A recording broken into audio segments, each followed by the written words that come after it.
इसके बाद आप आ जाइए जिह्वा निर्लेखन मीन्स टंग स्क्रैपर, इसको जीभी बोलते हैं। इसका भी वर्णन आचार्य चरक ने किया है और उस समय भी ये मेटल के बनते थे। सुवर्ण रूप्य ताम्राणी त्रपु रीतिम्यानि च जिह्वा लेखनानि। इसमें यही पूछता है कि किस किस मेटल के यूज किए गए हैं, तो सोना चांदी तांबा रांगा पीतल, सोना चांदी तांबा रांगा पीतल, इन तीनों का प्रयोग बताया गया है। एक बात है कि ब्लंट एज नहीं होना चाहिए, बहुत ज़्यादा कर्व नहीं होना चाहिए, ये दूसरी बात। तीसरा है जिह्वा, ये इसके फ़ायदे क्या हैं, टंग स्क्रैपर क्यों करें भाई। तो जो हमारे जिह्वा में मल जमा होने लगता है, उससे श्वास प्रश्वास में हानि पहुंचती है और दुर्गंधता उत्पन्न होती है, उस वजह से इसमें नहीं किया जाता। अब जिह्वा निर्लेखन की लंबाई बता रहे हैं, तो 10 अंगुल है जिह्वा निर्लेखन की लंबाई। और सुश्रुत ने वृक्षों के जिह्वा निर्लेखन भी बताए हैं, ये भी इम्पोर्टेंट पॉइंट है, मोस्ट इम्पोर्टेंट पॉइंट है कि जिह्वा निर्लेखन जो है प्लांट से भी बनते हैं। बाई सुश्रुत पूछ लेगा आचार्य सुश्रुत के अकॉर्डिंग कौन से प्लांट की या कौन से, ऐसे पूछ लेगा क्वेश्चन, तो आपको बताना होगा सुश्रुत में प्लांट्स से भी जिह्वा निर्लेखन का कार्य किया जाता है। अब मुख में सुगंधित द्रव्यों के धारण, अब जैसे बहुत सारे द्रव्य गिनाए जाएंगे। पूग फल को सुपारी कहा जाता है, लवंग का वृंत कंकोल, शीतल चीनी, सुंदर पान की पत्ती, कर्पूर, छोटी इलायची, इन सबको मुख में धारण करने से क्या फ़ायदे हैं। तो इससे फ़ायदे ये हैं कि मुख में स्वच्छता उत्पन्न होती है, मुख में भोजन में रुचि होती है, मुख को सुगंधित करता है ये। जैसे किसी के मुख पाक की समस्या है तो उसको जायफल की आप पत्ती जो है चबाने के लिए दे दीजिए सिर्फ, वो उसका मुख जो है पूरी तरह से क्लियरेंस होने लगेगा, उसका जो पाक है वो समाप्त होने लगेगा। यही इसके फ़ायदे हैं, स्वच्छता, भोजन में रुचि, मुख को सुगंधित रखने में इच्छा रखने वाले मनुष्य के लिए उचित है। कर्पूर निर्यास, जो कपूर होता है वो प्लांट प्रोडक्ट है, एक कपूर का पौधा होता है जिससे कपूर निकाला जाता है, उसका प्रयोग है इसमें, ना कि जो पेट्रोलियम प्रोडक्ट कपूर आता है वो।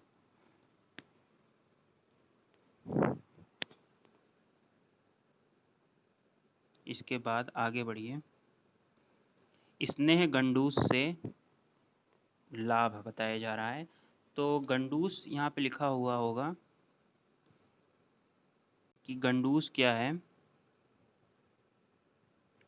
गंडूस जो है मुख में तेल या फिर किसी क्वाथ को इतना भर लेना कि मुंह में हलचल ना हो, मतलब पूरी तरह भर लेना और मुंह को हिलाना नहीं, वो होती है गंडूस। लेकिन कवल में कुल्ला करना, ऐसे समझ सकते हैं। तो स्नेह गंडूस के लाभ क्या बताए हैं। हनवोर बलम स्वर बलम, इसमें बल बल का प्रयोग किए, क्योंकि अगर तेल धारण कर रहे हैं मुख में तो ये बल प्रदान करेगा, आपके पूरे मसूड़ों को एक बल प्रदान करेगा, क्योंकि पूरी तरह मुख में भरा हुआ है तो एक प्रेशर क्रिएट होगा जिससे जो है तेल अवशोषित किए जाएंगे आपके मसूड़ों से, और वहाँ के वात का शमन होगा, दर्द में भी आराम मिलेगा, और तो और मुख की शुद्धि तो हो ही जाएगी, साथ में पोषण भी मिलेगा एक।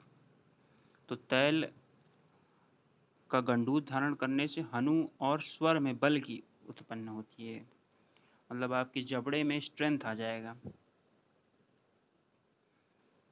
ओठों के फटने का भय नहीं रहता, क्योंकि जब शुष्कता नहीं रहेगी तो ये सब समस्याएं उत्पन्न ही नहीं होंगी। तो मुख में तेल भरने के बहुत फ़ायदे हैं, वात का पूरा समन कर देगा, मुख से वात का पूरी तरह से समन।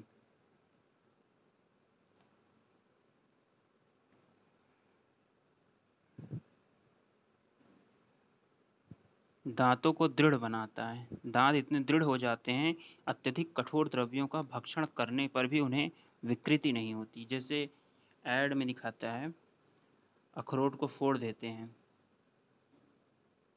कुछ टूथपेस्ट वाले, लेकिन ये जो है क्षमता केवल चरक में बताई गई है। स्नेह गंडूस की फायदे। असंचारी मुखे पूर्णे गंडूसः कवलश्चरा। इसको याद रखिए, असंचारी मुखे पूर्णे। असंचारी मतलब उसमें संचार नहीं हो रहा है, हिल डुल नहीं रहा है, और पूरी तरह से भरा हुआ है मुख, तो वो गंडूस है। और अगर चल रहा है, कवलश्चरा, कवल जो है चलायमान मुख में भरकर चलाइए, इसे कुल्ला करते हैं। इसके फायदे यहाँ पे गिनाए जा रहे हैं। सुश्रुत ने कहा है, वातज मुख रोग में स्वस्थावस्था में स्नेह और गंडूस लेना हितकर होता है। सुश्रुत ने भी कहा है, मुख वैरस्य दौर्गंधिस सोफ जाड्यहरम परम दंत दाढ़्यम रुच्यम स्नेह गंडूस धारणम। नित्यम स्नेहार्दिरस्य सिरः शूल न जायते। अब ये आखिरी में लिख रहा है, सदा सिर पर तेल रखने के फायदे। मुख में गंडूस हो गया, अब सिर पर तेल रखने के क्या फ़ायदे बता रहे हैं। ये बहुत ज़रूरी है, आप लोग स्टूडेंट हैं और आप लोगों को भी सिर पर तेल जो है पूरी तरह से धारण करके ही रहना चाहिए, क्योंकि अर्धाव भेदक, सिरहसूल, ये सबको समाप्त करने वाला एक ही औषधि है, जो कि सिर पर तेल लगाना। कभी भी आपको पीड़ा नहीं हो, क्योंकि पीड़ा का एकमात्र जो है कारण है वात की वृद्धि, और वात की समन की सबसे बड़ी चिकित्सा है तैल। और उसके नीचे आ रहा है, न खालित्यम न पालित्यम न केशा प्रपतंती च। ना ही बालों का खालीपन होगा, ना ही पीलापन होगा, और ना ही बाल जो हैं असमय गिरेंगे।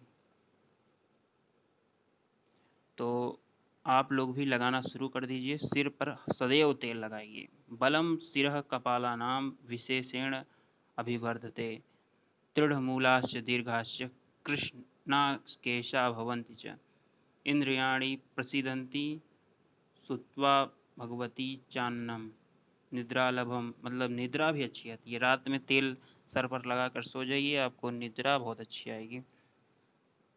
एमडी एंट्रेंस के लिए न खालित्यम न पालित्यम न केशा प्रपतंती च, और नित्यम स्नेह आर्दिरस्य सिरः शूलम न जायते। इसको याद रखना है, जो अंडरलाइन पॉइंट। इसके बाद बताया जा रहा है, ये आखिरी पेज है, न कर्ण रोगा वात होता, न मन्या हनुग्रह, नास्य चोत श्रुतरन बाधिर्यम स्न्या नित्यम कर्ण तर्पणात्। मतलब कर्ण में तेल डालने के क्या क्या फायदे हैं। तो सदा कान में तेल डालने के बहुत ही फायदे हैं। कान के जो भी वातजन्य, क्योंकि कान जो है वात का भी एक अच्छा स्थान है, तो उसमें तेल डालना बहुत ही ज़्यादा ज़रूरी है। इससे मन्या स्तंभ, हनुस्तंभ, इन सब में फ़ायदा होता है। मन्या स्तंभ, हनुस्तंभ, इन सभी में फ़ायदे होते हैं।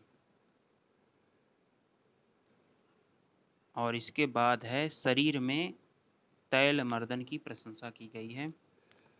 विमर्श में जो अंडरलाइन है वो ऊपर वाले में देख लीजिएगा, धारयेत पूर्णम कर्णे कर्णमूलम विमर्दयन रुजः ज्ञान मार्दवम यावन मात्रा सतमेव वदनम। अर्थात कानों में तेल को पूरित कर कानों में मूल को हाथ से मर्दन करते हुए जब तक धारण करने चाहिए तब तक वेदना की शांति न हो जाए। मतलब वेदना की शांति के लिए, वेदना वात से होती है और वात को जीतने की औषधि है तैल। तो कान में तैल का प्रयोग नियमित रूप से करना चाहिए और शरीर पर भी तैल मर्दन करना चाहिए। इससे जो है क्लेश सह आपका बढ़ता है। मतलब कि बॉडी अगर आपकी बहुत अधिक वर्क कर रही है तो आपकी वात वृद्धि होगी। तो वात को समन करने के लिए फिर से तैल प्रयोग किया गया है। तो पूरे बॉडी में आप अगर तेल लगाते हैं तो आपका क्लेश सह बढ़ता है। शरीरम और शरीर के दर्द जितने भी हैं शांत होते हैं।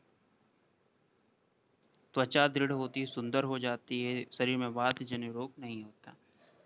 अब अगर किसी की स्किन बहुत अधिक ऑयली है तो उसे नहीं लगाना है, लेकिन जनरली लगाते हैं जो मेहनत कश लोग हैं। तो यही था आज का जो लेक्चर। इसके बाद हम लोग कल पढ़ेंगे।